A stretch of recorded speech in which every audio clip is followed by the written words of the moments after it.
কক্সবাজারের মহেশখালীতে একটি দেশীয় আগ্নেয়াস্ত্র ও ৩ রাউন্ড তাজা কার্তুজ জব্দ করেছে কোস্টগার্ড। রবিবার ২৪ আগস্ট ২০২৫ তারিখ দুপুরে কোস্টগার্ড মিডিয়া কর্মকর্তা লেফটেন্যান্ট কমান্ডার সিয়াম উল হক এ তথ্য জানান। তিনি বলেন, গোপন সংবাদের ভিত্তিতে আজ ২৪ আগস্ট ২০২৫ তারিখ রবিবার মধ্যরাত ৩টায় কোস্টগার্ড স্টেশন মহেশখালী কর্তৃক কক্সবাজারের মহেশখালী থানাধীন কালারমর ছড়া মিজ্জিরপাড়া সংলগ্ন এলাকায় সন্ত্রাসীদের আস্তানায় একটি বিশেষ অভিযান পরিচালনা করা হয়।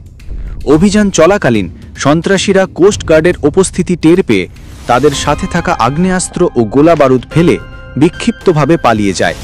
পরবর্তীতে কোস্টগার্ড আভিযানিক দল উক্ত এলাকায় তল্লাশি করে একটি দেশীয় আগ্নেয়াস্ত্র ও ৩ রাউন্ড তাজা কার্তুজ জব্দ করে। এ সময় কাউকে আটক করা সম্ভব হয়নি।